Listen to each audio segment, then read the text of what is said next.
Bonjour à toutes et tous, bienvenue à Monza et quel honneur, quel plaisir de vous retrouver en cette belle après-midi printanière ici en Lombardie. Le premier rendez-vous de la GT4 European Series ici en ce samedi après-midi pour lancer une saison que l'on espère forcément un peu plus simple à gérer du côté de l'organisation que celle que l'on a connue en 2020 avec 6 rendez-vous. Malheureusement c'est l'épreuve ici à Monza et de nouveau à huis clos. On sait que Monza avait quitté le calendrier pour les raisons qu'on connaît évidemment l'an dernier avec une course annulée, mais ce temple de la vitesse fait son retour et nous sommes très heureux d'être là et de pouvoir partager tout cela en votre compagnie aujourd'hui. Une course de 60 minutes, changement de pilote obligatoire bien évidemment, avec un circuit qui est, vous le connaissez toutes et tous évidemment, circuit historique. Il fêtera d'ailleurs son centenaire l'an prochain, puisque la première course avait eu lieu en septembre 1922, circuit qui est entrecoupé des chicanes, des variantes comme on les appelle ici, la prima variante, la variante alte, donc la chicane haute, et puis bien sûr la variante Ascari. Pour le reste ça va très vite. On a la double courbe de l'Esmo, on a la parabolique également qui est là, même la variante Ascari, la chicane Ascari qui est vraiment un enchaînement de courbes qui ça va là à haute vitesse. Finalement circuit magique que les pilotes adorent en règle générale. On sait qu'il y a une histoire ici, il suffit de regarder les bâtiments comme les tours que vous voyez là, les deux tours à gauche de la piste, une à hauteur de la ligne d'arrivée, une un peu plus loin à la sortie de la pit lane.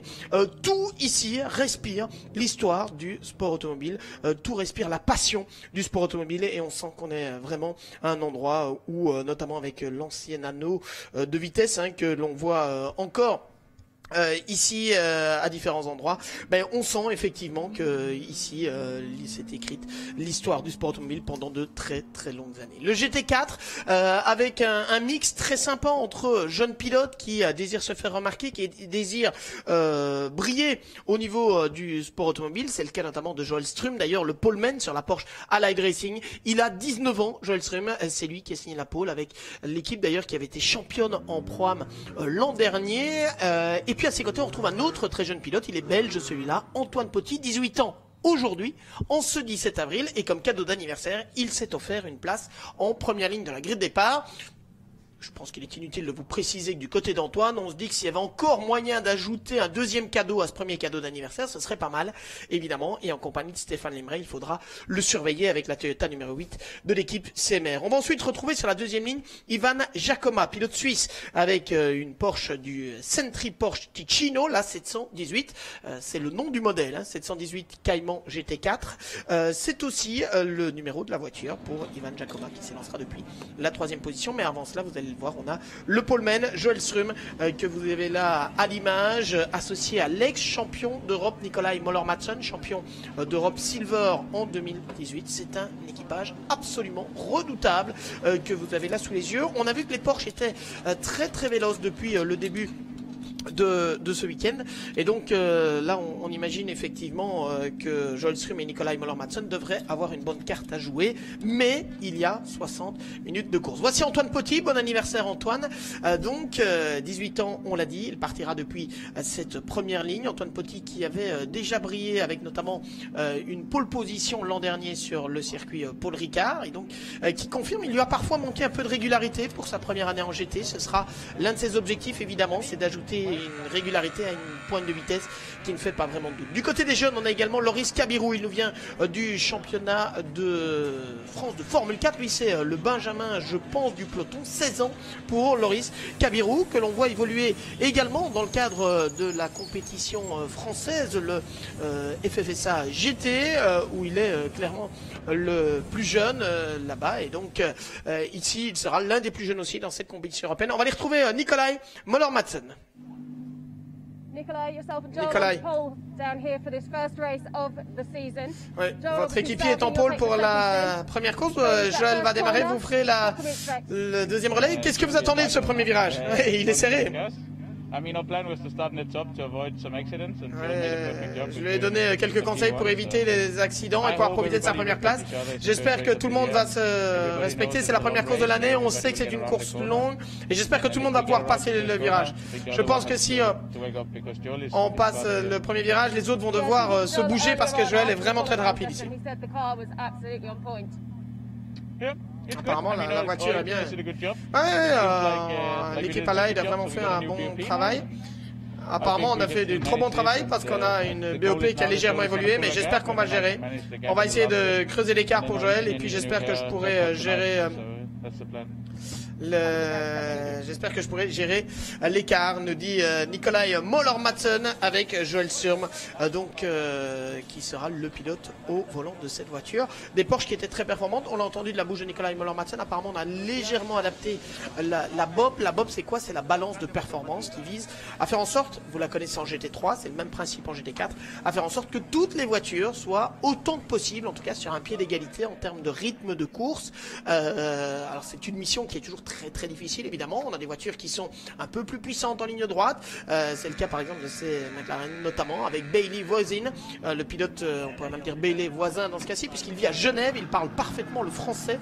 Bailey, mais qui est d'origine britannique, Bailey Voisin, qui partira donc depuis la 4e position sur la grille de départ. On aura Loris Kabirou, on vous l'avait dit, 5e. Marcus Longstrass, c'était la pole position dans la catégorie AM. Superbe chrono de Marcus Longstrass avec la Aston Martin numéro 18. Et puis on va retrouver également Jamie Lee Caroline. On a Ruben Delsart sur l'Alpine du Mirage Racing, la numéro 55, le pilote néerlandais, habitué également de la compétition française. Si vous suivez habituellement le championnat de France FFSA GT, c'est un des pilotes que l'on suit régulièrement, ce pilote néerlandais. Et le départ dans quelques instants pour cette course. Alors on va d'abord avoir un tour de formation évidemment. Départ lancé pour ces championnats avec un fantastique plateau. Regardez, 46 voitures de la catégorie GT4. On sait que l'an dernier, notamment avec la crise, notamment avec les difficultés, on s'était retrouvé avec un plateau un peu plus réduit. On avait une vingtaine, parfois même une petite vingtaine de concurrents. Ici, on voit que le plateau a de nouveau bien grandi. 18 concurrents dans la catégorie Pro-Am, 17 en Silver, 11 en AM. Et voici la grille départ. Joël Sturm devant Antoine Potti. Ivan Giacomo et Bailey Voisin seront sur la 2e ligne. Loris Kabirou et Marcus Longstrass sur la 3e. Jamie Lee Caroline et Ruben Delsart partiront depuis la 4e ligne. Gus Bowers sur la 2e McLaren United et Xavier Loveras, même le vice-champion Silver en titre sur la Mercedes NM Racing. On aura Fabien Michal, le triple champion de France sur l'Audi Saint-Éloque. C'est le 2e dans la catégorie Pro-Am. Clément Seiler, champion en AM il y a 2 ans, partira 6e. Et puis tout le reste de cette grille de départ, les francophones et français évidemment vont reconnaître pas mal de monde. Hugo Condé, Eric Clément, Christophe Hamon, vice-champion AM l'an dernier, Thomas Audier qui est là avec l'équipe Speedcar, notamment Paul Evrard avec l'équipe AKSP qui avait été l'une des toutes bonnes surprises du meeting de Nogaro, des coupes de Pâques il y a 2 semaines. Tous ceux-là ont bien l'intention de se distinguer ici dans un plateau très international. On a 11 Mercedes au départ, c'est la marque la mieux représentée, des Mercedes AMG GT4. On va retrouver 10 Porsche, 8 Audi, 6 Aston Martin, 3 Toyota, 3 BMW, 2 McLaren, 2 Alpine et une Chevrolet Camaro, soit 9 marques différentes représentées pour cette très belle cuvée du championnat et de cette GT4 European Series. Merci en tout cas à toutes et tous d'être parmi nous aujourd'hui pour vivre ensemble ce début de saison.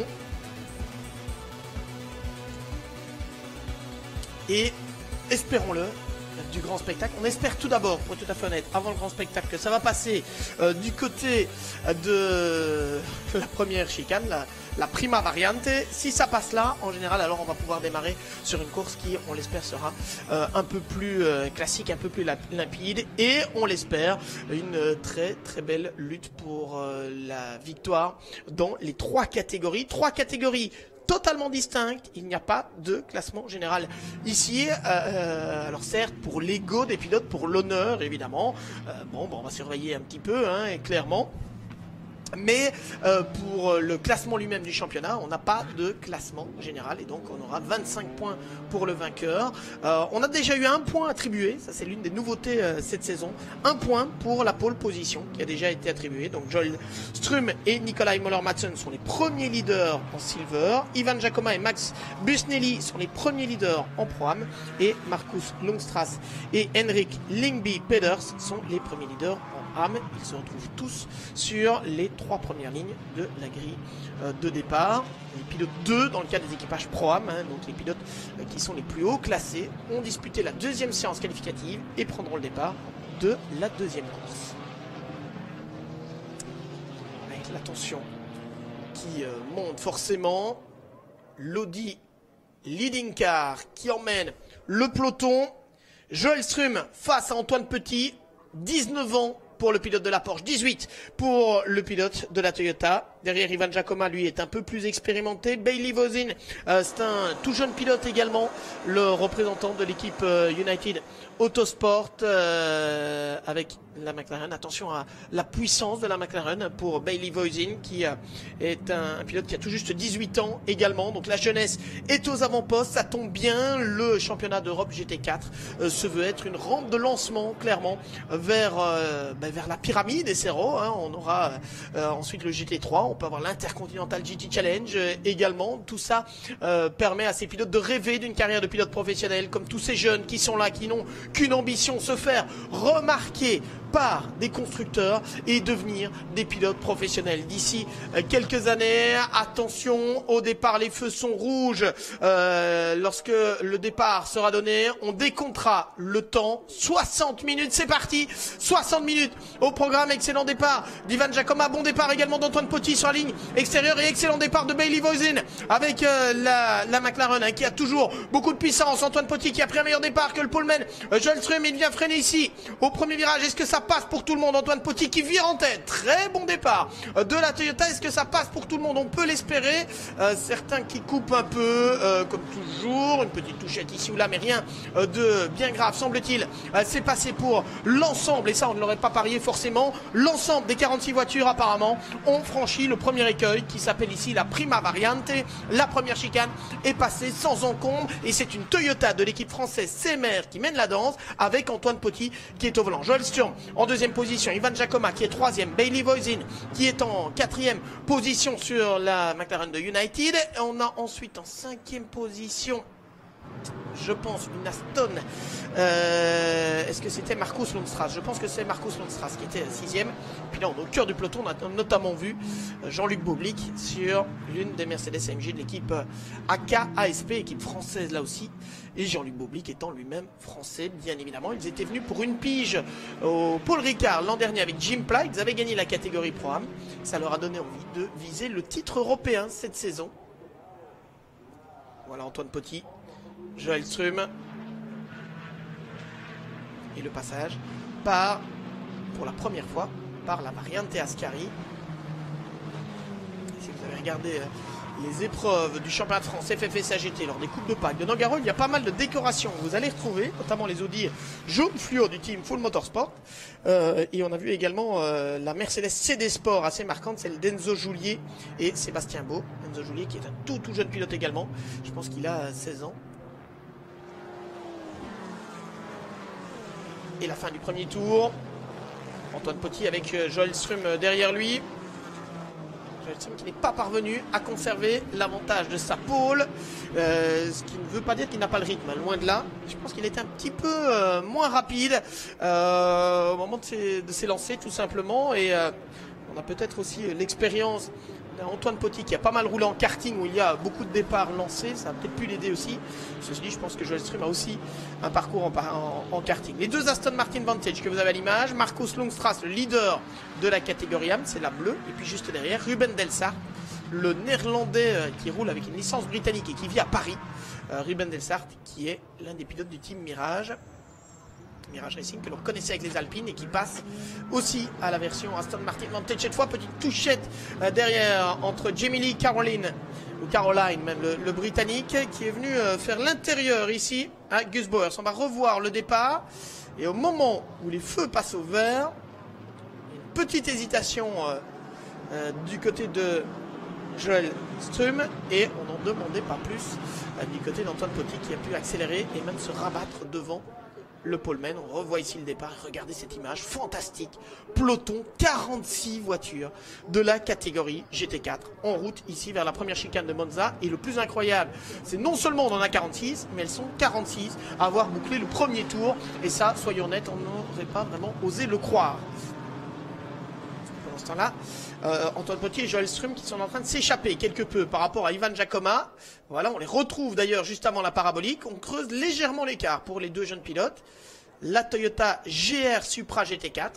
GR pour Gazoo Racing, bien évidemment. Et Joël Strum qui est sur l'une des Porsche, l'une des 10 Porsche 718 Cayman GT4 Club Sport. Voici également l'unique Chevrolet Camaro, la numéro 17, engagée par le V8 Racing, équipe néerlandaise, avec Jo Prapange et Tijmen Naburs, deux jeunes pilotes néerlandais. La fin du deuxième tour. Et un meilleur tour en course à mettre à l'actif d'Ivan Giacomo qui revient sur les deux leaders. Alors qu'on avait l'impression lors du tour précédent. Et safety car. Safety car. Neutralisation de la course. Oh, avec cette sortie de la voiture AGS Evans, c'est la numéro 45 d'Hugo Condé qui s'est fait surprendre, le pilote français. Alors le pilote est indemne, ça c'est bien l'essentiel évidemment. On l'a vu sortir de la voiture, c'est dans la variante Ascari ça. C'est dans la variante Ascari, il est allé quelque peu abîmé, on voit le choc ici. Les publicités Fanatec qui se trouvent là-bas à l'extérieur.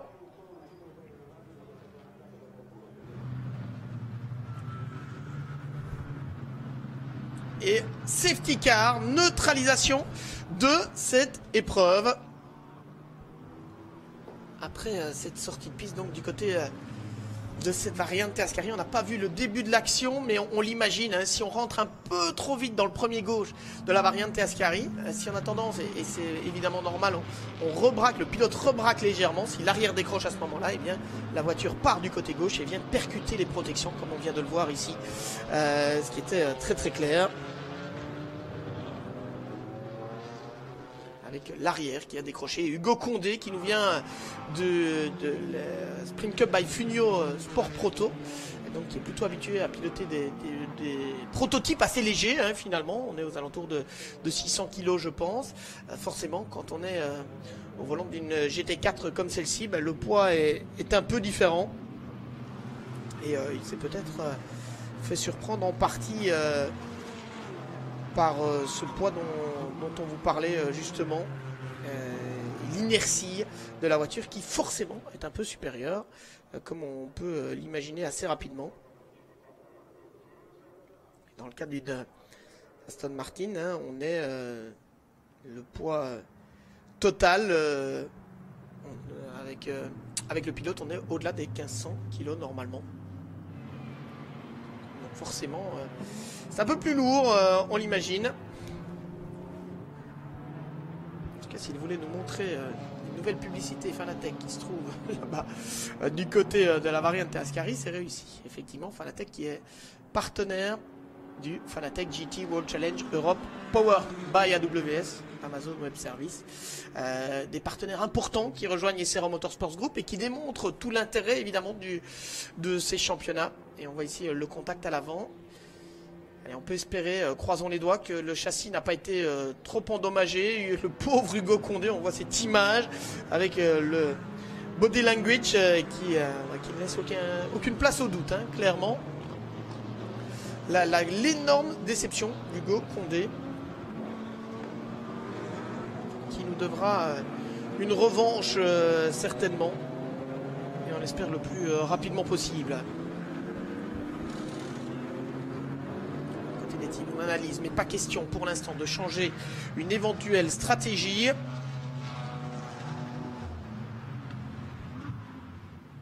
Dans la mesure où de toute façon il y a une fenêtre pit stop, donc une fenêtre de changement de pilote, et celle-ci ne s'ouvrira qu'après 25 minutes de course et restera ouverte 10 minutes, donc de 25 à 35.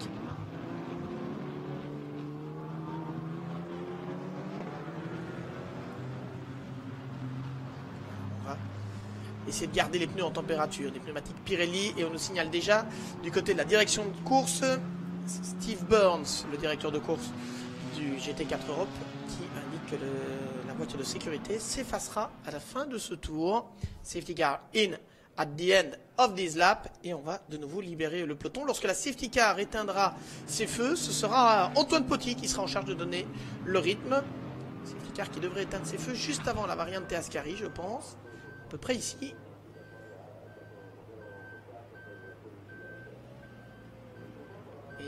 Ensuite libérer tout le peloton. Normalement on a dit à la radio au pilote évidemment que ça allait repartir d'ici quelques instants. Voilà l'endroit où a eu lieu l'accident d'Hugo Condé il y a quelques instants.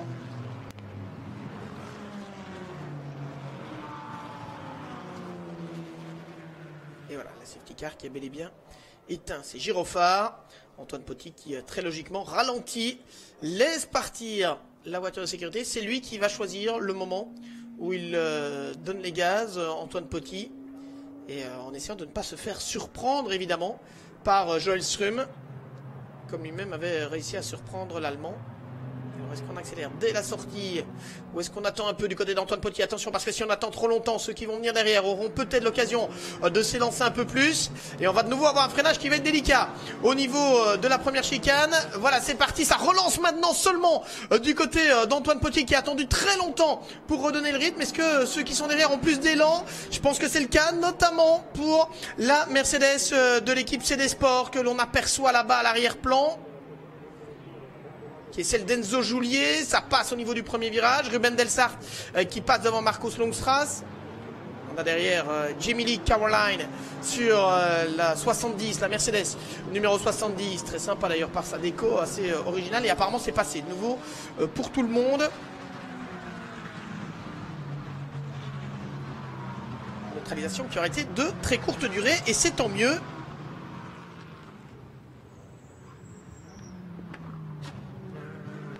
Jamie Caroline qui attaque d'ailleurs à l'instant le leader de la catégorie AM qui ne s'en laisse pas compter, Marcus Longstrass qui a été un peu large et qui va devoir laisser passer Gus Bowers sur la McLaren United Autosport qui est passé.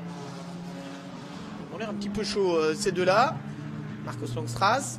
Et il y a un autre qui est passé, c'est Javier Loveras, le vice-champion Silver Cup de l'an dernier.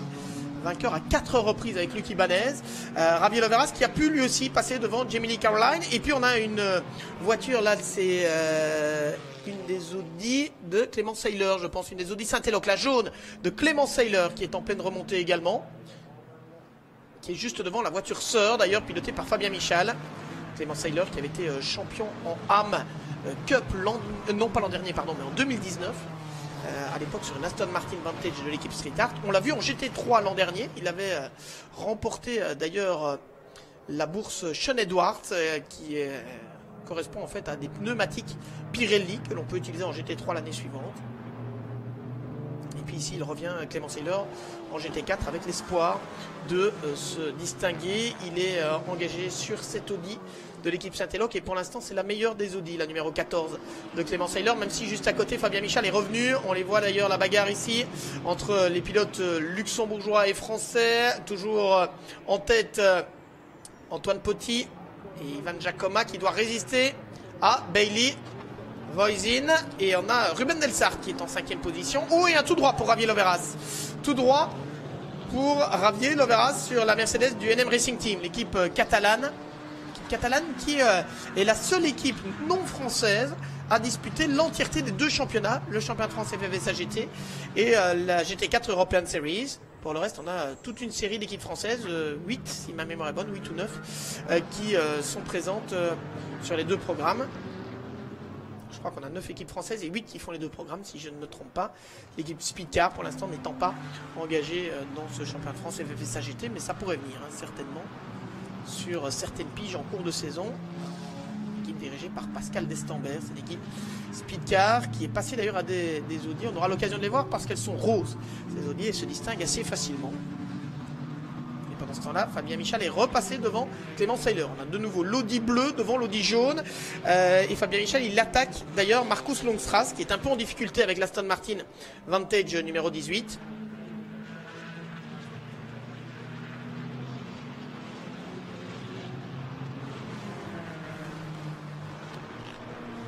Passage à un variante Ascari, on a vu l'Alpine également, piloté par Loris Cabirou,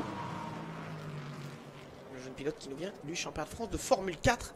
Loris Cabirou, 16 ans.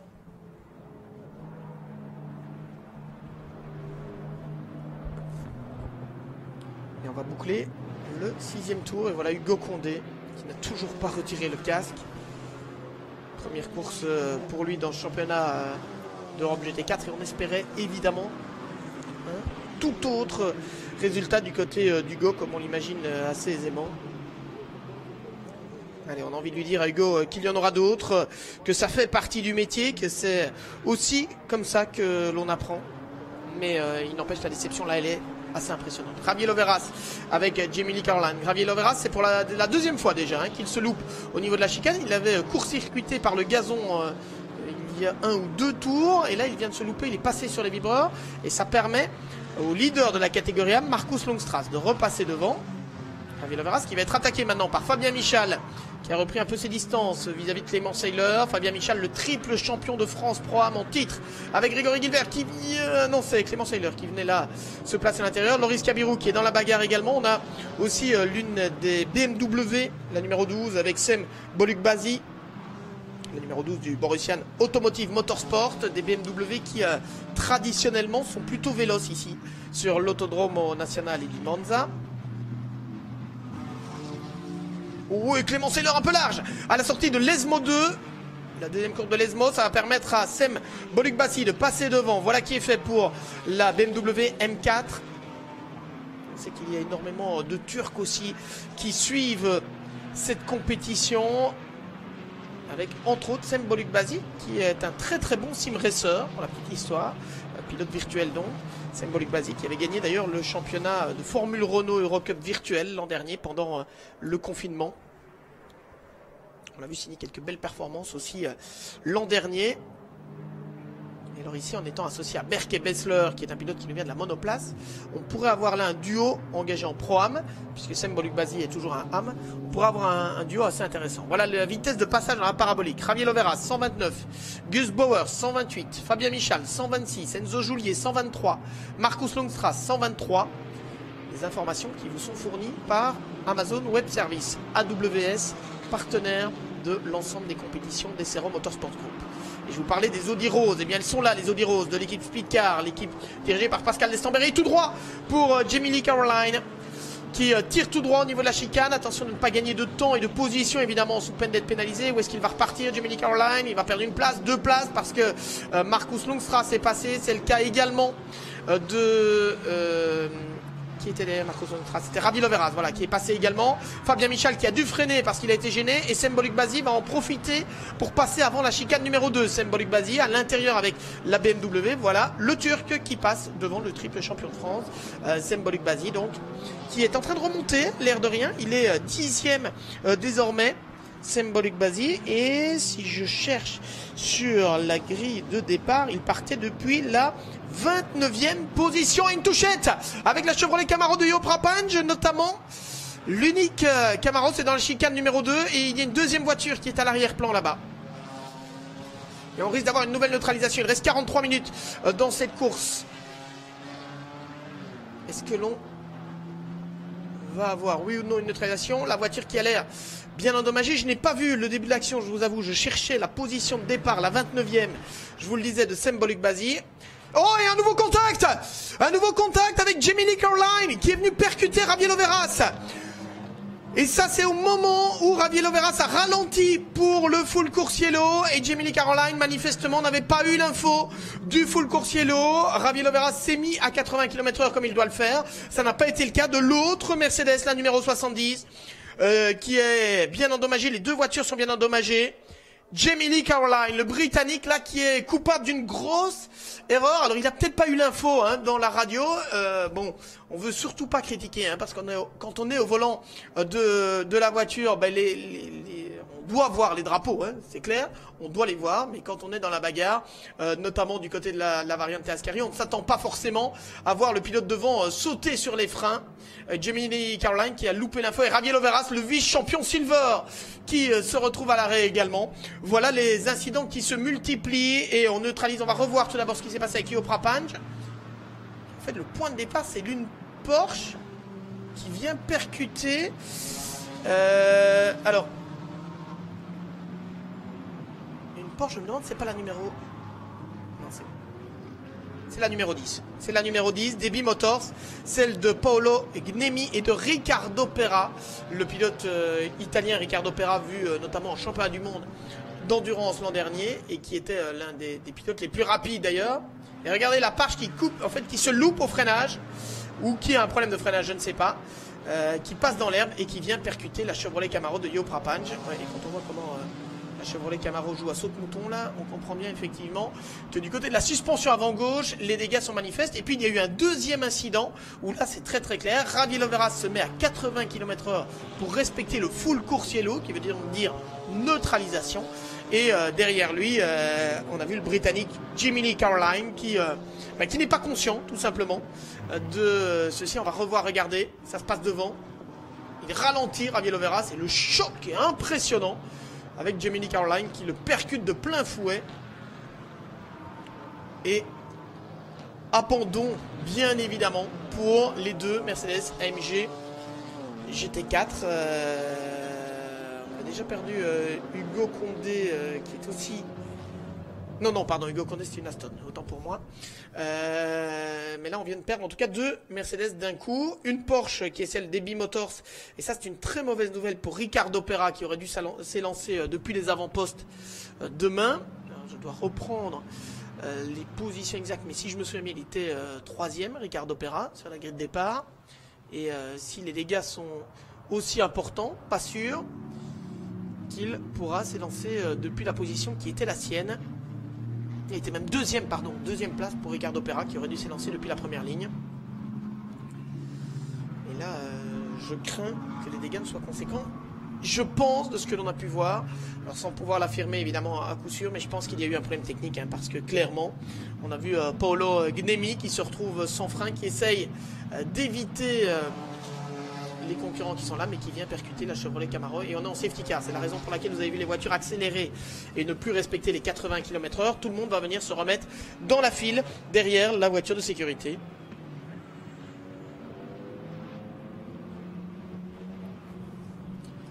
Eh bien, quel début de saison! Monza est donc fidèle à sa réputation. Il se passe toujours quelque chose ici à Monza.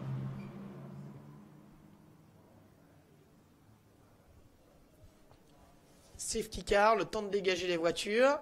Il n'y a pas de dégâts en bord de piste, donc on peut imaginer que la relance devrait être relativement rapide. Et puis on repartira. Antoine Petit toujours en tête devant Joel Sturm. Là il va quand même falloir effectivement dégager la voiture avec un plateau. Celle de Jiminy Caroline. On va revoir. Regardez la Porsche. Ça se passe à gauche sur votre image. Il arrive beaucoup trop vite, Paolo Gnemi. Et il vient percuter la Camaro que l'on ne voit pas. On n'a pas vu le choc, mais il a dû être assez intense. Et puis la Camaro, malheureusement, c'est terminé pour Joop Rapange. Et c'est terminé, bien sûr, aussi pour la Porsche numéro 10 de Paolo Gnemi. Coup dur. Et voilà donc la leading car qui est pilotée par le français Jérôme Doval. On le salue d'ailleurs, Jérôme.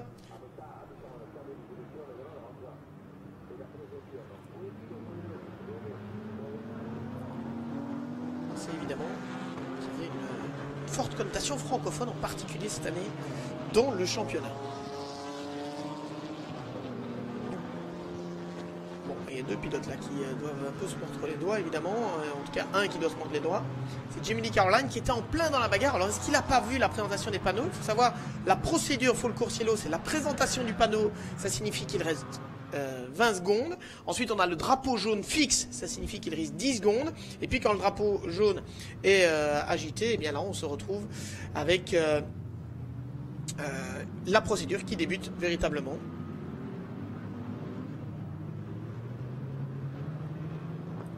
Il va falloir dégager aussi, c'est là. Bon, je disais que ça n'allait pas prendre trop longtemps. Pas sûr. On risque de voir tout le monde rentrer dans la voie des stands avec un pit stop obligatoire à effectuer entre la 25e et la 35e minute de course. Pit stop avec un temps minimum entre l'entrée et la sortie de cette voie des stands. Et le temps minimum étant de 95 secondes.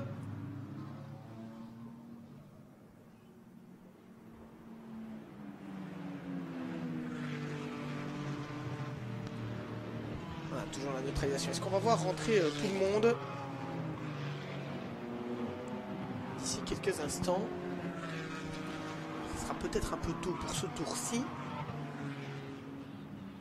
Évidemment, si on est team manager en full coursier, en safety car, pardon, je pense qu'on n'a pas vraiment le choix.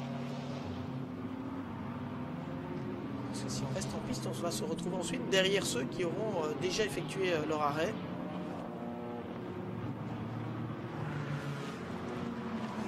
Il reste 1 minute 10 avant l'ouverture de la fenêtre. Je pense que tout le monde va passer sur la ligne maintenant.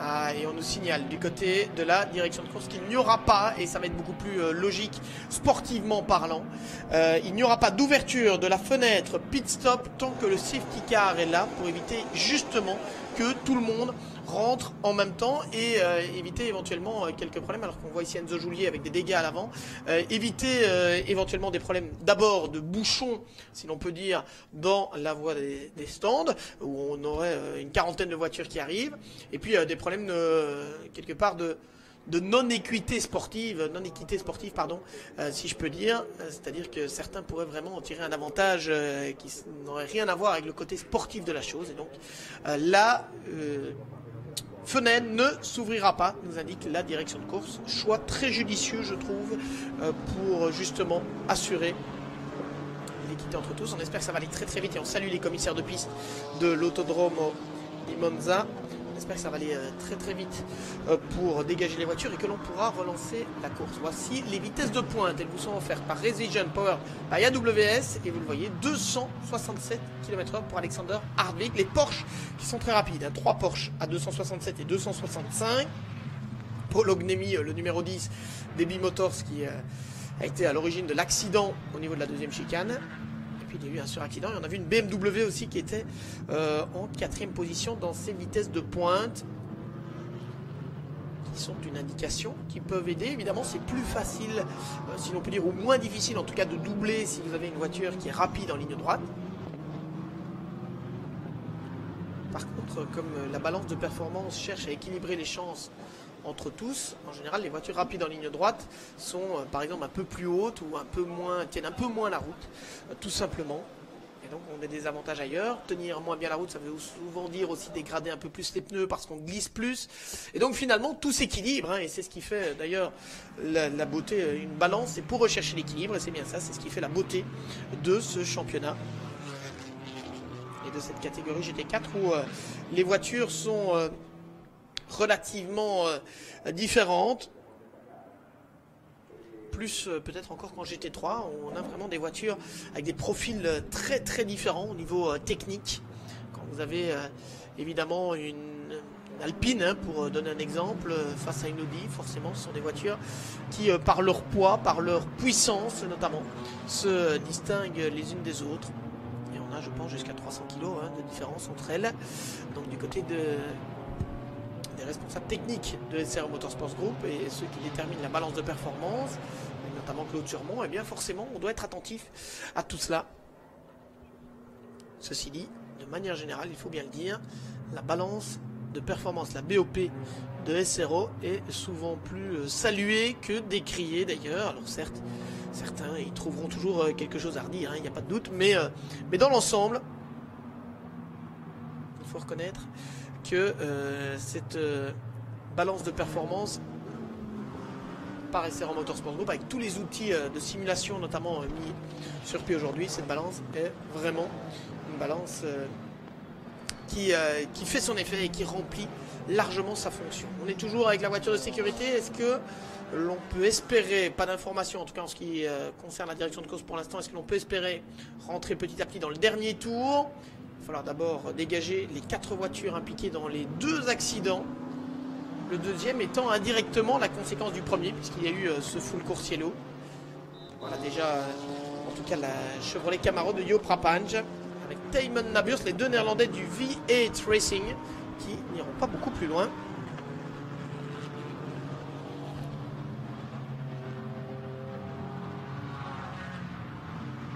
puis il y a les 2 Mercedes de Rami Lovera. C'est un coup dur pour le NEM Racing, qui est clairement une des équipes favorites.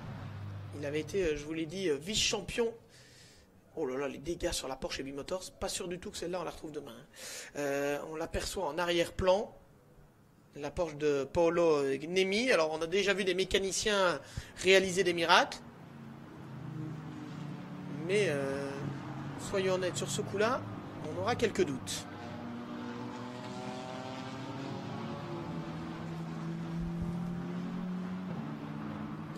Là, on a un peu d'huile certainement qui est tombée sur la piste et de la poussière.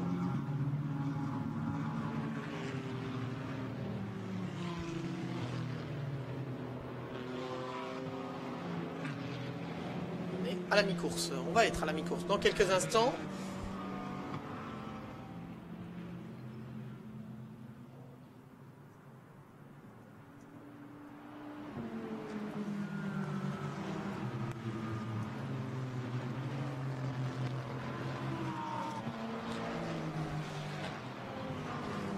Antoine Petit, Joel Surm, Bailey Voisin, ce sont les 3 leaders également de la catégorie Silver. Toyota, Porsche, McLaren. On retrouve ensuite Ivan Giacomo, leader de la catégorie Pro-Am, 4e sur la piste pour l'instant, mais leader de sa catégorie. En Pro-Am, on a ensuite Sem Bolukbazi avec la BMW numéro 12 du Borusan Automotive Motorsport qui remonte à la 2e position, et Fabien Michal qui est 3e avec l'Audi de l'équipe Saint-Eloc.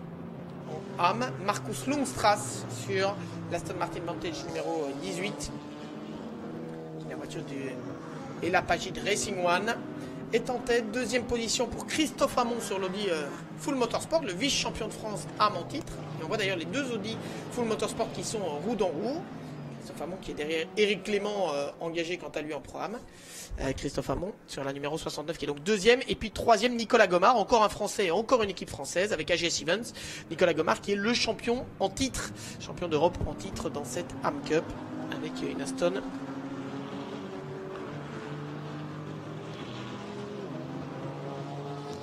l'équipe AGS Events.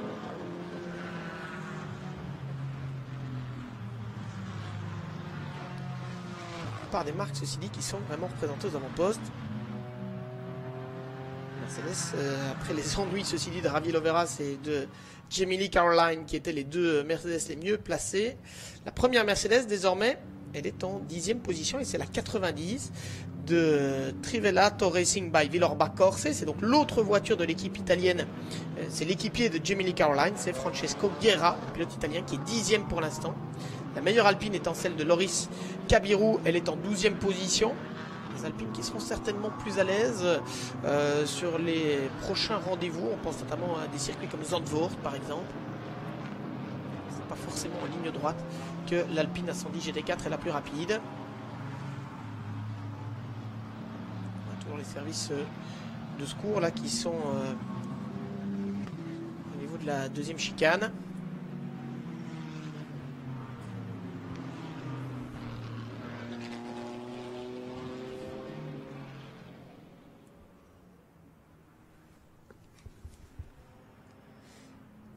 Bon. Pas simple, évidemment, une telle neutralisation. Et surtout, ça va couper le temps du relais du 2e pilote aussi.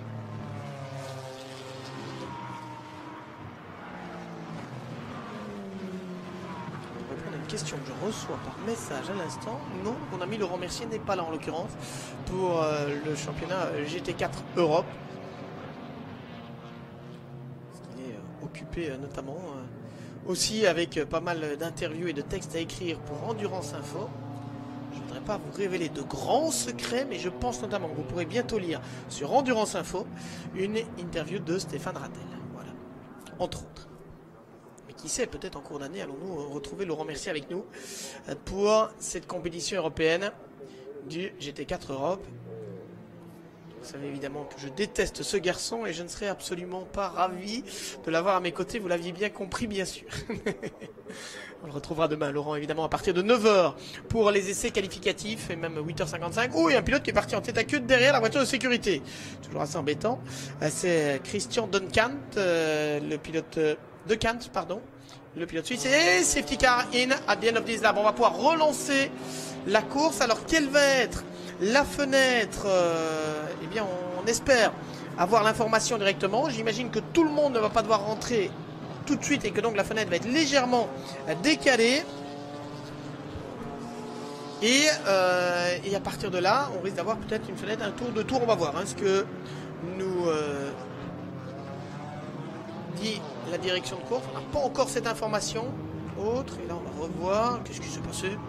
Oh ben, une touchette avec Nicolas Gomard sur la 89 qui a envoyé en tête à queue Christian De Cant sur la Porsche numéro 911 du Sentry Porsche Ticino. 911 étant le numéro, évidemment, pas le type de la voiture. Celle-là étant une 718 Cayman.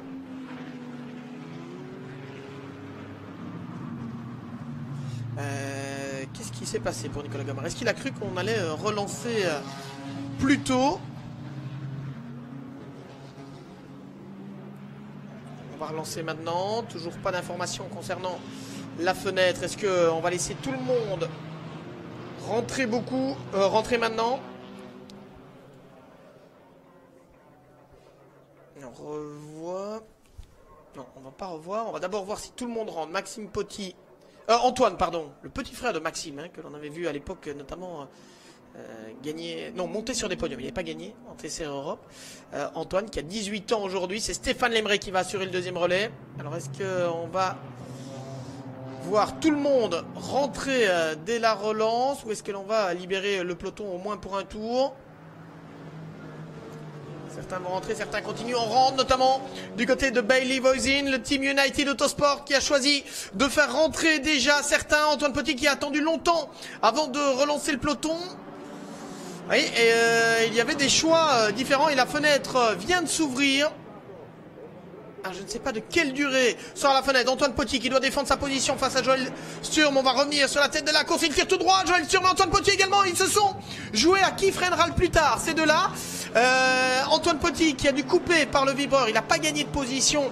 Je pense même qu'il a perdu un peu de temps. On va voir où est Joël Sturm avec la Porsche. Est-ce qu'il a laissé repasser Joël Sturm? Oui, il a dû laisser passer Ivan Giacomo. Ruben Delsart en a profité également. On a la deuxième McLaren, c'est celle de Gus Bowers, la deuxième McLaren de United Autosport en orange et bleu là qui se retrouve désormais en 4e position. Antoine Potti, Ivan Giacomo, Ruben Delsart, Gus Bowers. Là on voit effectivement le poussier qui a été déposé sur la piste pour absorber l'huile et les différents liquides qui avaient explosé lors de l'accident tout à l'heure et de l'accrochage tout à l'heure. L'huile de la Porsche numéro 10, en l'occurrence de Paolo Gnemi. Et on signale que la fenêtre pit stop se fermera à 18h10. Donc on est bien parti pour 10 minutes de fenêtre comme prévu initialement, mais décalé. Ça veut dire qu'il va rester 15 minutes seulement si certains vont au bout de la fenêtre. Antoine Potti qui a su conserver l'avantage malgré une toute petite erreur au niveau de la chicane, mais comme Joël Sturm a finalement commis une plus grosse erreur que lui, le Belge reste devant pour l'instant. Et le pilote allemand, lui par contre, a perdu quelques plumes dans l'aventure. Joël Sturm, le jeune Allemand de 19 ans, qui est là, 5e désormais.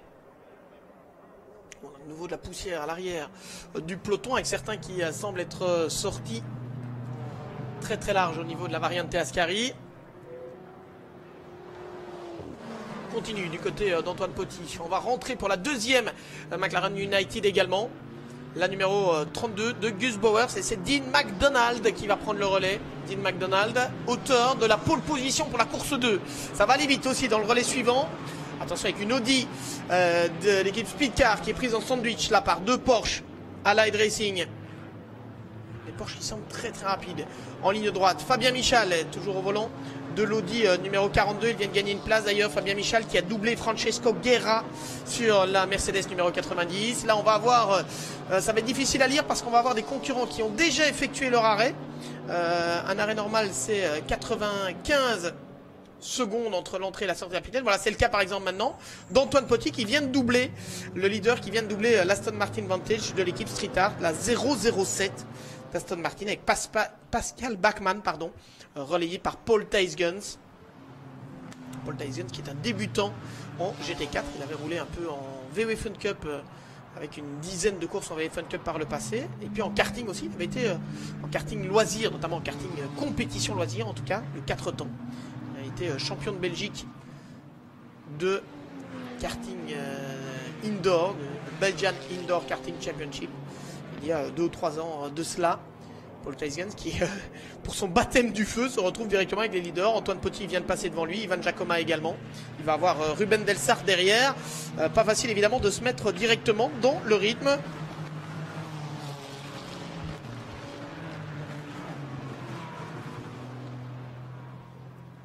Antoine Poty qui a bien profité du trafic pour reprendre un peu ses distances par rapport à Ivan Giacomo, le leader de la catégorie Pro-Am. Mais les vrais rivaux d'Antoine Poty et de Stéphane Lemray, ce sont ceux qui ont déjà effectué leur arrêt, et notamment les deux McLaren United Autosport. United qui revient en GT, on se souvient que l'équipe au début d'ailleurs avait roulé en GT avec des Audi R8 LMS GT3, et puis elle est passée par la suite en proto avec l'IG, Oreca, avec les titres l'an dernier en European Le Mans Series, dans le championnat du monde et la victoire aux 24 heures du Mans. Et United qui a vraiment envie de mettre sur pied cette sorte de pyramide aussi, c'est-à-dire de former des jeunes pilotes, de les accompagner dès le début. Et quoi de mieux évidemment pour débuter la pyramide que l'on pourrait qualifier d'endurance, de GT en quelque sorte. Quoi de mieux que le GT4 et ce championnat GT4 européen. Voilà, Greg Gilbert, on le voit, l'Audi numéro 42 de l'équipe Saint-Éloque qui s'arrête, Fabien Michal qui sort. 3 titres de champion de France consécutifs. Pour cela, ils vont viser une 4e couronne cette année et en même temps, ils vont viser une couronne européenne dans la catégorie Pro-Am avec l'équipe Saint-Éloque dirigée par Sébastien Chetaille, bien évidemment. On a juste un peu les pressions des pneumatiques. Vous voyez les mécaniciens là qui vont vérifier la pression des pneumatiques Pirelli. À partir du moment où il faut attendre un peu dans la voie descente, puisqu'il faut 95 secondes entre l'entrée et la sortie, ben forcément ils ont bien raison de le faire.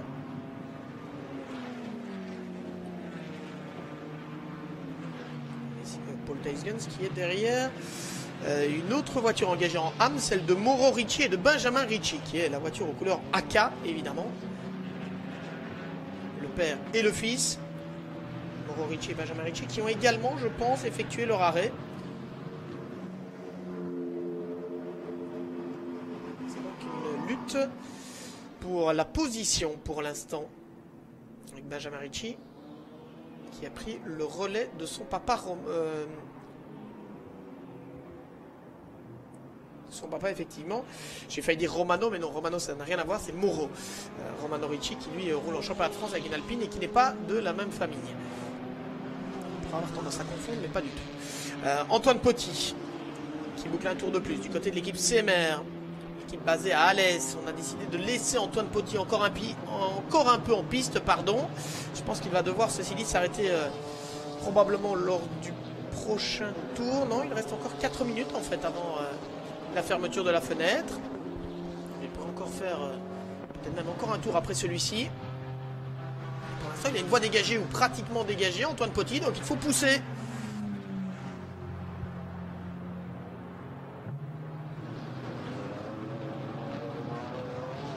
La deuxième chicane, Ivan Giacomo toujours derrière. On a vu tous les autres qui sont rentrés désormais. Non, Ivan Giacomo est rentré, pardon. Celui qu'on voit derrière là, c'est un concurrent qui s'est fait prendre un tour. C'est l'Alpine noire d'Arcadia, autant pour moi. Vous voyez la couleur noire comme Ivan Giacomo, mais non, pas du tout. C'est l'Alpine numéro 36. Une des deux Alpines engagées d'ailleurs. Il y en a une pour l'équipe CMR. Et ce sont deux équipes françaises qui ont fait confiance à l'Ascendi GT4. La 36 d'Arcadia Racing, c'est celle du patron pilote Stéphane Guérin et d'Antoine Leclerc, ex-pilote officiel Bentley dans le championnat, enfin dans les compétitions GT3. Antoine Leclerc qui fait un retour à la compétition pour, on l'espère en tout cas, une saison complète. On prend allègrement le vibreur à l'entrée de la variante Ascari du côté d'Antoine Poty. Et là, j'ai l'impression que dans le clan CMR, ça pourrait être une bonne idée de le faire rentrer, Antoine, parce qu'il commence à y avoir du trafic et il risque de perdre du temps. À un moment, on est derrière l'une des voitures engagées en AM, la 76 de Torlando Sport, celle de Giuseppe Ghezzi et d'Alessandro Giovanelli. Est-ce que l'on va rentrer? Oui, on va rentrer pour Antoine Poty, qui va céder le volant à Stéphane Lemray. Et maintenant, ce qui va être intéressant de voir, c'est où va sortir Stéphane Lemray par rapport notamment aux deux McLaren United Autosport qui, dans la course pour la victoire, m'ont l'air absolument redoutables.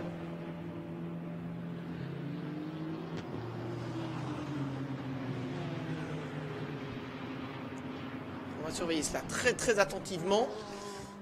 Là voilà la première des deux McLaren, je pense. On est au niveau de la deuxième chicane pour la numéro 32 ici. Alors, du côté de ceux qui ont fait leur arrêt, on essaie de s'y retrouver, mais avec autant de voitures qui rentrent, forcément, la mission n'est pas simple.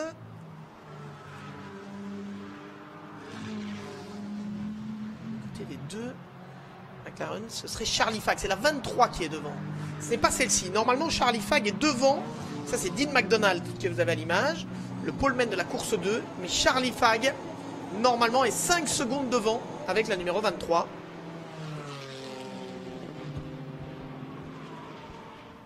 Et c'est lui qu'il va falloir surveiller, Charlie Fagg. On a également cette 718 avec Ivan Giacomo et Max Busnelli, l'ex-pilote de Formule 3000, Max Busnelli.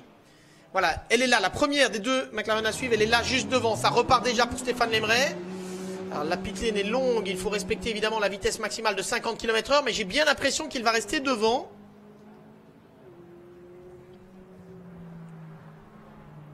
Max Busnelli.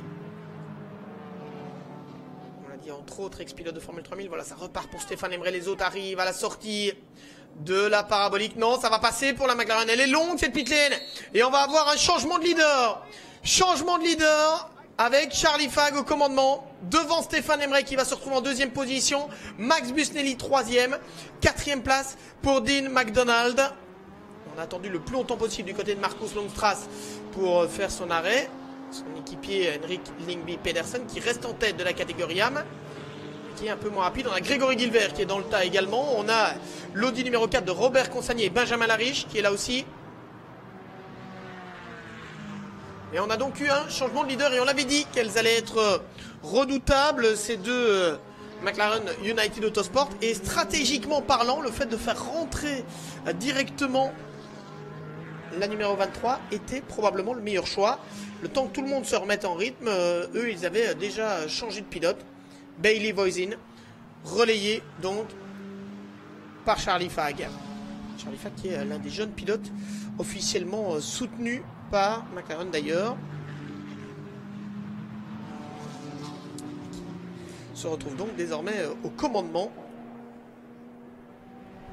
Qui a 21 ans, encore un jeune pilote.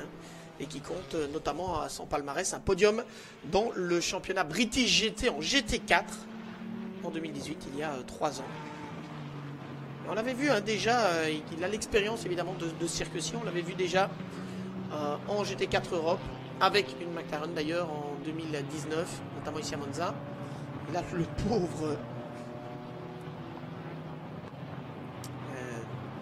sur la numéro 18, le pauvre Henrik Lyngby Pedersen qui est en train de se faire passer de tous les côtés. Il se met sur le côté et regardez le peloton de fous furieux qui passe là. Il est engagé en AM, Henrik Lyngby Pedersen. C'est un pilote moins expérimenté et pour le moment un peu moins rapide que tous les gars qui sont là autour de lui. Et donc, je ne voudrais pas être à sa place parce que ça doit débouler de tous les côtés pour le moment. Il va perdre un peu de place. On va refaire le point maintenant que tout le monde a effectué l'arrêt. Charlie Fagg est en tête. Stéphane Lemray deuxième à 2 secondes 6. Troisième place pour Max Busnelli à 6 secondes. Dean McDonald est à 7 secondes. Il reste 13 minutes dans cette course. On a ensuite sur la BMW numéro 12, Berke Bessler. Il est à la 5e position. Romain Iannetta sur l'Audi numéro 77. Qui est l'une des Audi... du team Full Motorsport, celle qui est engagée en Pro-Am, occupe une très belle 6e place également. Vincent Beltois sur l'Alpine, il a relayé Loris Kabirou, il est en 7e position. Et 4e de la Silver Cup. 5e en Silver Cup, Ruben Delsart sur l'Aston Martin Vantage du Team Mirage, la numéro 55. L'équipe Mirage Racing.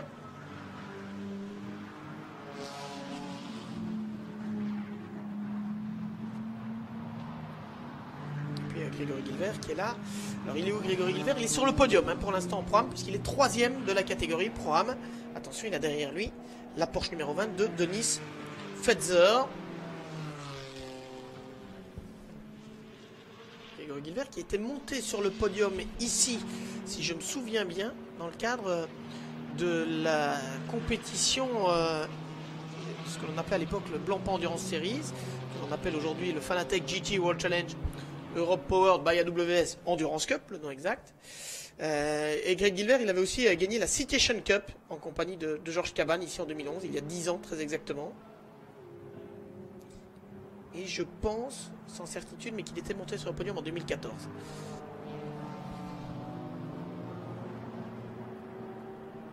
On va voir si dans l'évolution du chrono, Stéphane Lemray est en mesure de se montrer plus rapide que Charlie Fag, qui vient quand même de s'offrir le meilleur tour en course en une 58.2, une 58.6 pour Stéphane Lemray. Donc le leader creuse l'écart. Et comme il y a 2 ans, on avait une victoire McLaren déjà ici, la dernière course de la GT4 European Series ici. La dernière course, c'était en 2019. On avait même eu une double victoire de Benjamin Lessen et de Daniel McKay. À l'époque sur des McLaren de l'équipe Wurstur. Cette fois, c'est United Autosport qui pourrait faire gagner McLaren. Alors évidemment, quand vous avez une équipe qui est dirigée par Zak Brown et Richard Dean, mais Zak Brown surtout, forcément United en GT ne peut faire rouler que des McLaren. Ça paraît relativement logique. Là, on voit Max Busnelli qui doit résister à Dean McDonald. Ils ne sont pas dans la même catégorie. Hein. C'est de là Dean McDonald, il est engagé en Silver Cup. Max Busnelli est engagé en Pro-Am. Il est en tête de la catégorie Pro-Am. Donc quelque part, on pourrait se dire qu'il peut laisser passer le pilote de la McLaren. Sauf que derrière la McLaren, regardez qui arrive avec la BMW. C'est Berke Bessler. C'est le BMW numéro 12 qui a fait une incroyable remontée. Hein. Symbolic Basier et Berke Bessler qui partaient depuis la 29e position sur la grille de départ et que l'on revoit ici 5e. BMW qui profite évidemment de leur vitesse de pointe notamment et de la puissance de la M4.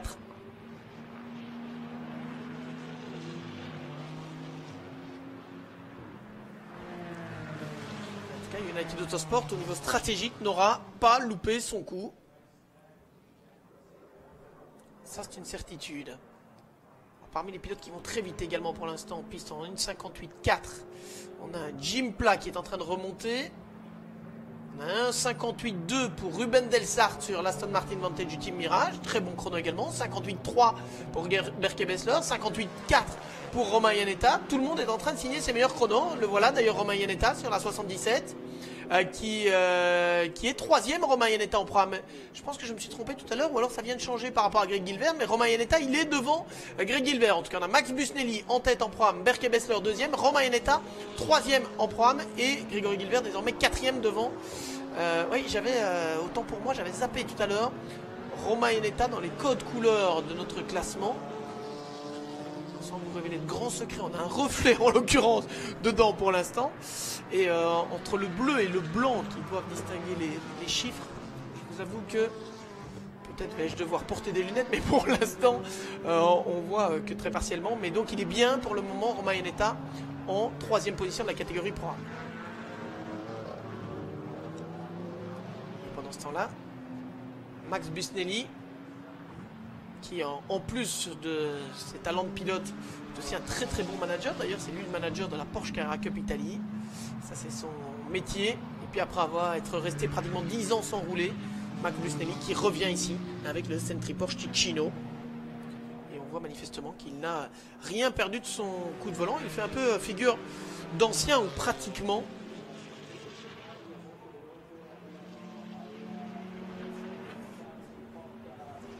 C'est défendre une place, hein. Max Busnelli. Et là, on peut compter sur lui également. 45 ans de l'expérience, il n'en manque pas.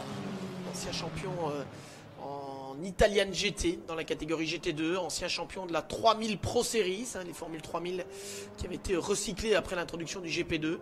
Ancien vice-champion de la Formule Renault Eurocup.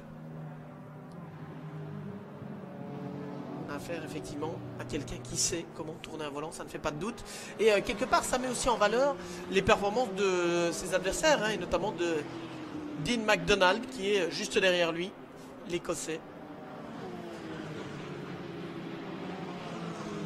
Et attention également à l'Alpine de Vincent Beltoise qui se retrouve derrière la BMW. Vincent Beltoise qui est passé devant Romain Iannetta, qui va passer devant la BMW. Non, c'est un peu large. C'était un tout petit peu trop loin pour Vincent Beltoise. Un tout petit peu trop loin. Berke Bessler est passé et Romain Iannetta en profite pour repasser devant également. On a vu l'Aston Mirage Racing de Ruben Delsart aussi qui était derrière. Oh, et malheureusement crevaison ou un problème de suspension ou une crevaison pour l'Alpine de Vincent Beltoise après cette petite partie malheureusement de saut de mouton, si l'on peut dire. En tout cas, ce contact avec les vibreurs peut-être un peu trop violent. Est-ce que la suspension de l'Alpine aurait souffert à ce moment-là? Est-ce que les deux éléments sont liés ou est-ce que ce serait un pur hasard? On va revoir ce qui se passe ici. Là, apparemment, ça va toujours. Vincent Beltoise qui tente l'extérieur. Le pilote d'Alès. On est un tout petit peu trop large. On touche les vibrateurs. Ah oui, et la suspension qui casse, là, on l'a vu. On a vu, je pense, la roue avant gauche qui, à partir de là, semble... alors, c'était peut-être une impression visuelle, mais j'ai vraiment l'impression que la suspension a cassé à cet instant. Et ça sent malheureusement l'abandon pour Vincent Beltoise et Loris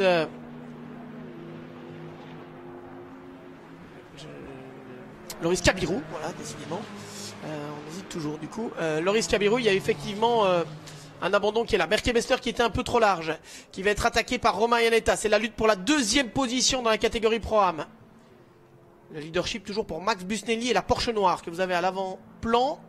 Ruben Delsart, lui, il est engagé en silver.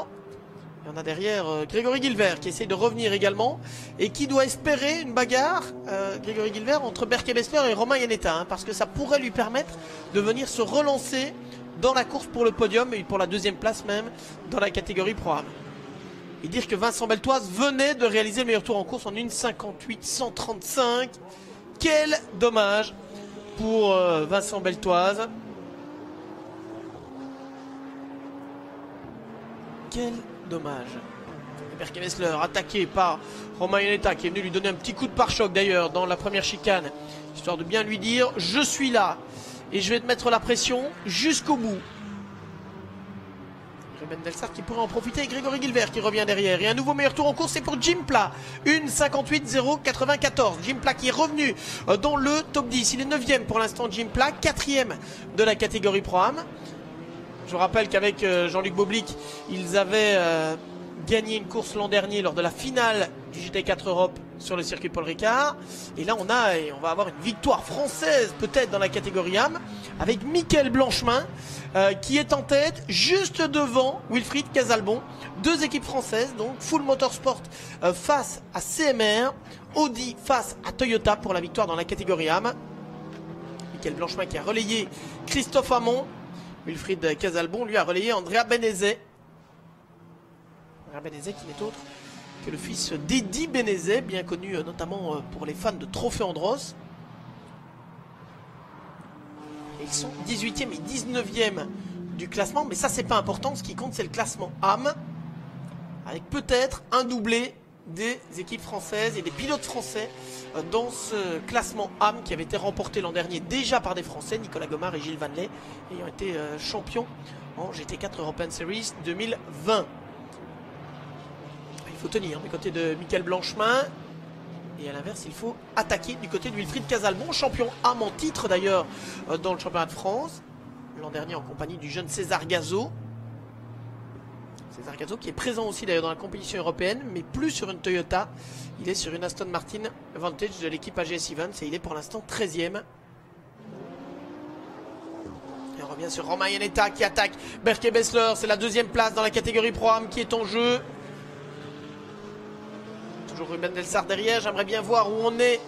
Grégory Guilbert, est-ce qu'il parvient à combler l'écart? Grégory Guilbert du chrono, oui, il est pas loin Grégory Guilbert, il est pas loin, il va peut-être manquer un peu pour Grégory Guilbert. Et pendant ce temps-là, Romain Iannetta, lui, il essaye d'énerver Berke-Bessler, essaie de le déconcentrer notamment par quelques appels de phare.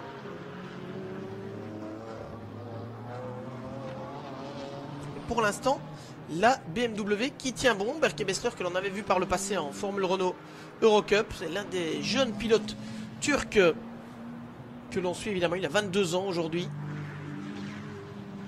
On l'a vu également en Porsche Super Cup international.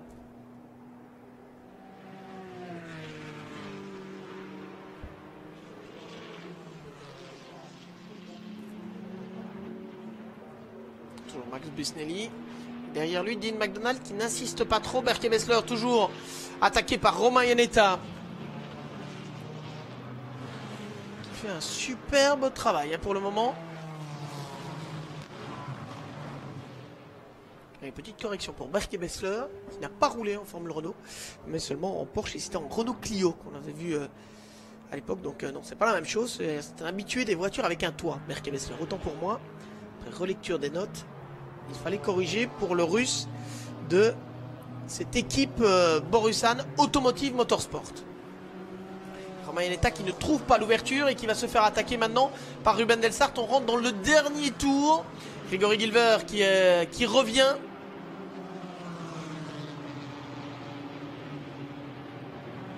Grégory Gilver, est-ce qu'il va pouvoir faire la jonction avec Romain Yanetta pour éventuellement aller chercher la plus petite marche du podium en Pro Am? Et attention à Jim Pla qui revient aussi. Regardez la vitesse à laquelle Jim Pla est en train de revenir sur les hommes de devant. Il va lui manquer un ou deux tours pour aller chercher un podium à Jim Pla, auteur du meilleur tour en course en 1,57,873.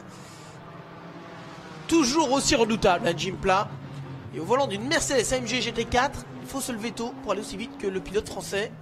Il se pilote notamment en Formule 3 Euro Series.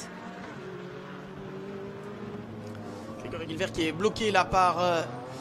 qui est derrière en tout cas l'Aston Martin Vantage du Mirage Racing. Nouvelle attaque de Romain Yanetta et on voit vraiment la différence, hein. Dans les longues lignes droites, la BMW est plus à l'aise. Lorsqu'on se retrouve dans les parties un peu plus sinueuses comme les courbes de l'Esmo ici, c'est l'inverse. C'est l'Audi qui est plus à son avantage. Berke-Bessler le sait, il ferme la porte pour l'instant. Ça devient de plus en plus compliqué dans cette partie. Il est mieux sorti Romain Yanetta. Et regardez ce beau peloton. Ce sont sur la piste les 5e, 6e, 7e, 8e, 9e avec Jim Pla. Mais ce sont surtout les places, les deux plus petites marches du podium en Pro Am qui sont en jeu pour l'instant. Toujours Berke-Bessler devant Romain Yanetta. Et regardez comment il vient freiner en milieu de piste, évidemment, Berke-Bessler. Et pendant ce temps-là, on va avoir une victoire de United Autosport qui réussit son retour dans le monde du GT de la plus belle des façons, bien évidemment.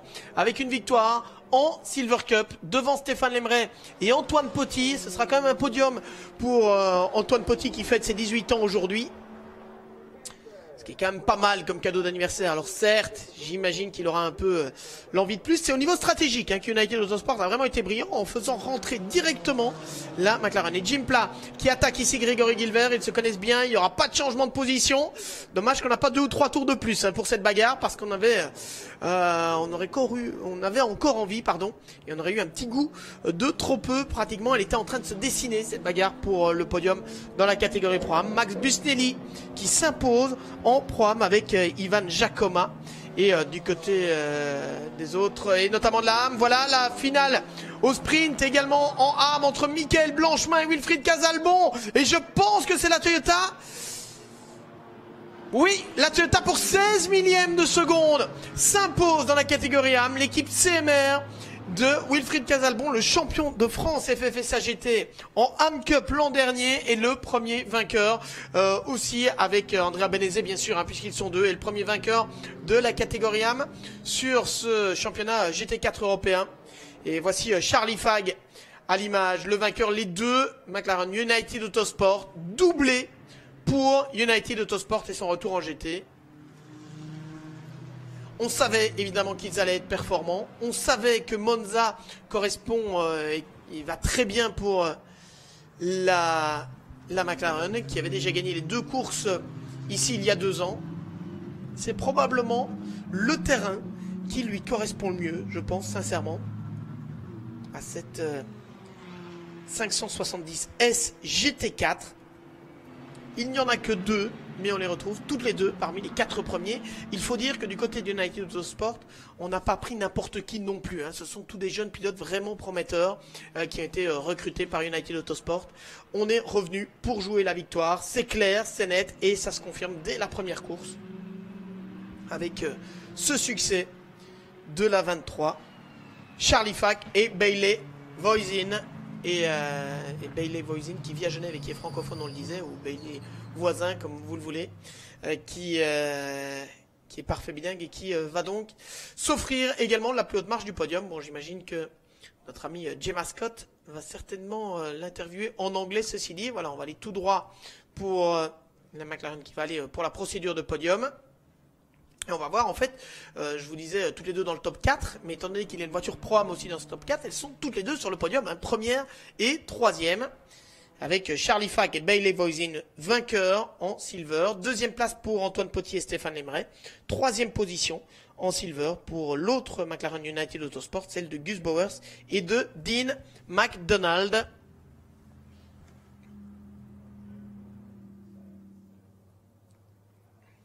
Dean McDonald, qui s'élancera demain en pole position pour la course 2. Et donc clairement United Autosport et les McLaren auront de nouveau leur mot à dire demain lors de la seconde course de cette GT4 European Series, c'est GT4 European Series. Voilà, on parlait d'anniversaire, on va saluer notre ami Geoffrey Chaumont, qui est le responsable logistique de toutes les épreuves du championnat de France FFSA GT et des épreuves du GT World Challenge, et qui lui a fêté son anniversaire hier. Geoffrey, je peux vous dire que le travail remarquable qui est effectué dans les coulisses, et notamment c'est dans les bureaux, mais c'est aussi toute la logistique, il faut saluer, parce que on sait déjà que l'organisation d'un événement c'est quelque chose qui est toujours très très compliqué, mais je pense qu'en cette période particulière et cette période Covid, là on doit vraiment avoir des équipes, et du côté de SRO Motorsports Group, je pense que la qualité de l'organisation ne fait aucun doute.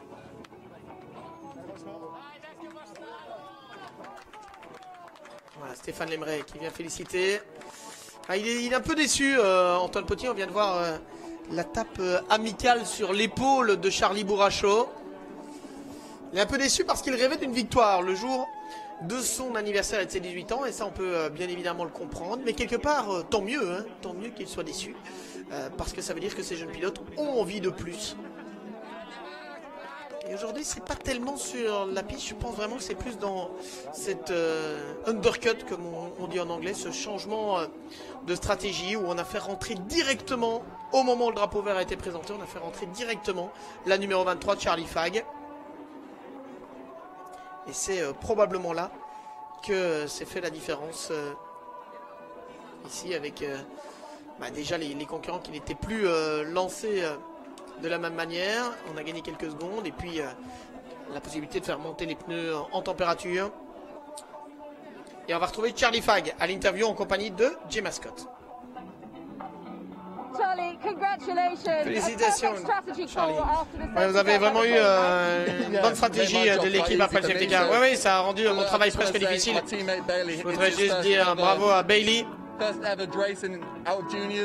C'est sa première course dans des catégories juniors, il était fantastique. Mais comme vous l'avez dit, l'ingénieur Jody a eu une stratégie parfaite. Moi, j'ai pas dû rouler beaucoup, seulement 25 minutes, c'était pas mal en tout cas. En tout cas, c'est bien de revenir dans le sport. Moi, je suis resté à l'arrêt pendant un an, et je voudrais remercier tout le monde d'United et tous ceux qui ont préparé la voiture, et puis ma famille aussi qui est restée à la maison, nous dit Charlie Fagg, qui dit j'ai eu la vie facile finalement, et clairement hein, la différence s'est faite pour Charlie Fagg et Bailey Voisin lors de l'arrêt au stand. Bien vu donc du côté de United Autosport, mais on connaît hein, clairement le talent des ingénieurs aussi. Puis c'est plus facile quand on est derrière évidemment hein, pour décaler la stratégie, ce qui n'était pas le cas de la Toyota. On va écouter maintenant les vainqueurs Pro-Am. Félicitations Max, vous êtes troisième général et vainqueur en Pro-Am. Oui, fantastique résultat pour nous. C'est ma première fois avec une GT4 ici. Je voudrais féliciter Ivan Giacomo qui a vraiment fait du bon travail lors du premier relais. Et moi, j'ai essayé tout simplement de conserver la position et je suis très heureux. Ivan, ça a été un relais difficile, notamment avec une longue neutralisation par safety car. Oui, beaucoup de safety car. Il y a eu pas mal de relances. C'était assez difficile de garder les pneus en température. Mais je pense qu'on a fait du bon travail. Effectivement, très très bon résultat pour Max Busnelli. Et avec le Sentry Porsche Ticino, Ivan Giacomo qui était épaulé l'an dernier par Joël Camatias, autre Suisse. Et puis finalement, eh bien ici, il a fait appel à Max Busnelli. Et le résultat est à la hauteur avec cette victoire en programme. Deuxième place en programme pour Berke Bessler, SM Poduc Basi. Et puis troisième position pour la 77. Les trophées sont prêts. Dans quelques instants, nous allons pouvoir assister à la remise des trophées. Voici le classement donc qui s'affiche sous vos yeux. Charlie Fagg, Bailey Voisin, vainqueur devant Stéphane Lemray, Antoine Poty. Ivan Giacomo et Max Busnelli, eux, sont les lauréats de la catégorie Pro-Am. Et puis on va attendre un peu avant de retrouver les lauréats de la catégorie Am. Ils sont français et c'est une Toyota en l'occurrence. la numéro 3 d'Andrea Benezet et Wilfried Casalbon qui s'impose de justesse devant Christophe Amont et Mickaël Blanchemin. Ça s'est joué dans le dernier virage. Superbe arrivée au sprint donc. Et le Team Full Motorsport qui devra encore attendre un peu avant d'aller chercher une éventuelle première victoire dans la catégorie âme. Motorsport qui a déjà remporté quelques succès en championnat de France FFS AGT.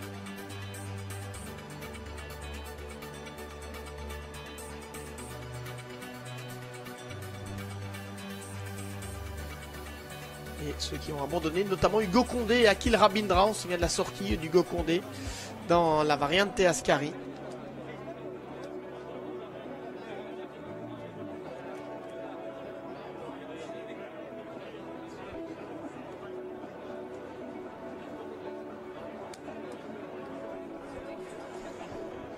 Quelques instants avant la procédure du podium. Alors si vous voulez continuer à suivre du GT, on va vous proposer quelque chose d'assez original puisque vous aurez ensuite une grande première, une épreuve virtuelle qui va permettre de marquer des points pour un championnat réel, en tout cas dans le classement des équipes, la Fanatec eSport GT Pro Series.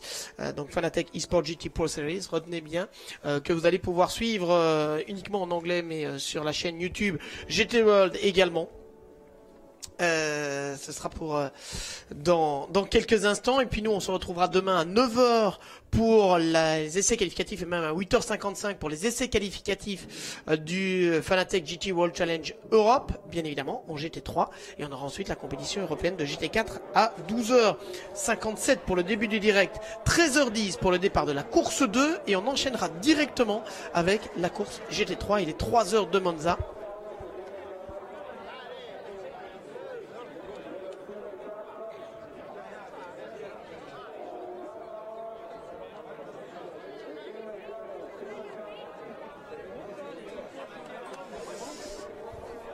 Et voilà, dans quelques instants, le podium. Est-ce qu'on est prêt du côté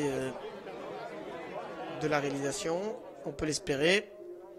Une course qui aura en tout cas été très animée. On va en revoir les meilleurs moments dans quelques instants. Le moins que l'on puisse dire, c'est que c'était chaud. Il y a eu des incidents, des safety cars, de la stratégie aussi. C'est clairement celle-là qui a aidé United Autosport sur ce coup-là. Et au final, une course qui, ma foi,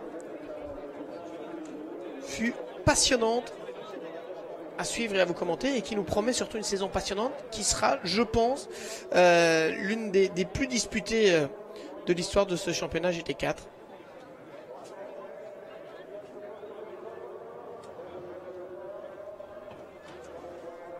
Voilà, la remise des trophées avec la 3e place donc de la numéro 32 de Gus Bowers et de Dean McDonald. United Autosport qui place les deux McLaren engagés sur le podium, 1er et 3e en Silver Cup. Dean McDonald qui partira en plus de la pole position demain, et on a misé sur les jeunes pilotes, hein, vous le voyez, hein, du côté de United Autosport, c'est clairement la volonté de United.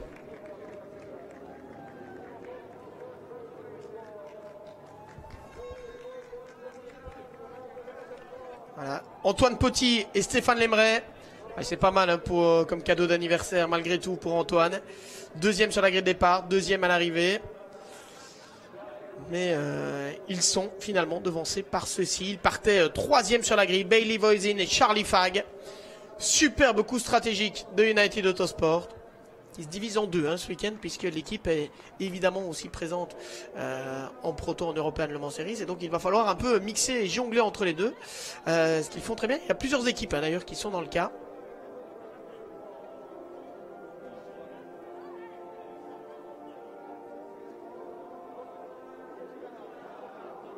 Voilà, passons maintenant au podium de la catégorie Pro-Am avec la 3e position. C'est pas faute de s'être battu pourtant. Romain Iannetta qui en fin de course était très impressionnant. Super fin de course de Romain face à la BMW plus rapide en ligne droite avec Eric Clément. Il monte sur la 3e marche d'un podium qui n'est pas là mais que l'on devine. Bravo Romain. Romain Iannetta, Eric Clément. Donc 3e de la catégorie Pro-Am.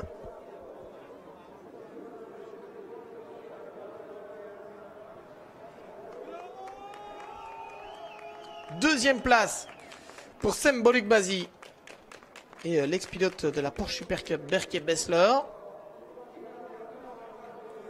et la victoire en Pro-Am.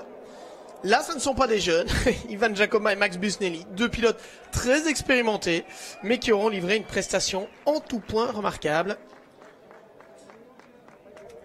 C'était les polemen de la catégorie, partis depuis la deuxième ligne. C'est eux qui étaient troisième en fait. La deuxième ligne, Bailey Voisin et Charlie Fag étaient troisième en silver, mais quatrième sur la grille de départ, tout confondu. Bravo à eux. Et bravo également, on écoute l'hymne national suisse pour l'équipe Sentry Porsche Ticino.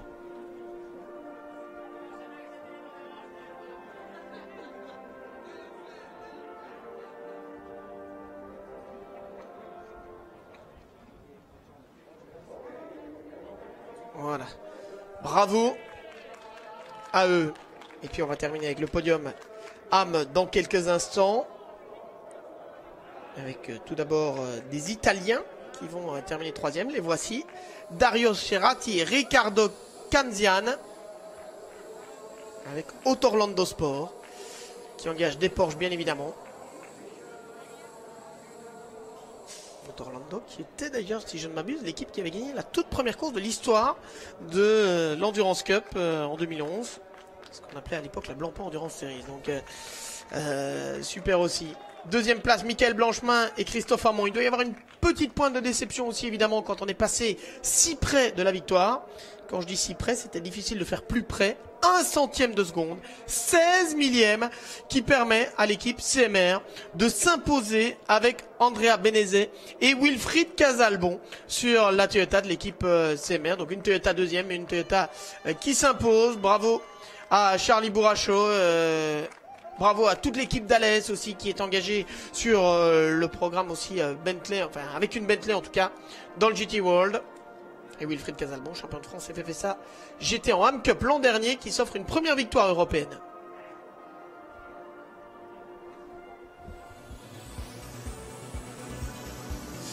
Et voici les meilleurs moments de cette course, 60 minutes, la première course de la saison pour la GT4 European Series. Antoine Potti, qui s'est lancé depuis la deuxième position, parvient à surprendre le poleman Joel Strum au moment d'aborder pour la première fois la chicane. 46 voitures de la catégorie GT4 représentant 9 marques différentes sont en piste. Forcément, il va y avoir des incidents et on commence avec Hugo Condé, le pilote français qui nous vient de la Sprint Cup by Fugno et qui se fait surprendre dans la variante Ascari. Première neutralisation. La bagarre reprend de plus belle derrière et on va avoir un incident qui va venir assez rapidement avec une Porsche qui est en difficulté. Alors on a eu cet accrochage ici aussi.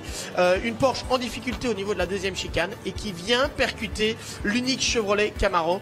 Malheureusement ce sera l'abandon à la fois pour Paolo Gnemi et pour la Camaro. Et quand la procédure full Coursiello est déclenchée, on a vu la numéro 70 de Jamie Lee Caroline venir percuter celle de Javier Loveras, les deux Mercedes qui doivent renoncer. La relance derrière avec deux pilotes qui tirent tout droit. Antoine Potti qui a perdu un petit peu de temps ici. Joel Sturm qui tire tout droit. Pendant ce temps-là, du côté de l'équipe United Autosport, on a déjà décidé de faire rentrer la McLaren 570S et au moment de la relance, Stéphane Emmerich repart donc derrière Charlie Fag. C'est le tournant de cette course évidemment.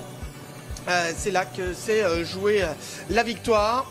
Et la victoire qui revient donc à Charlie Fag et Bailey Voisin devant Antoine Potti et Stéphane Emmerich. Merci de nous avoir suivis. Rendez-vous demain pour le GT4 à 12h57 et avant cela à 8h55 nous serons là pour les qualifications du GT World Challenge Europe.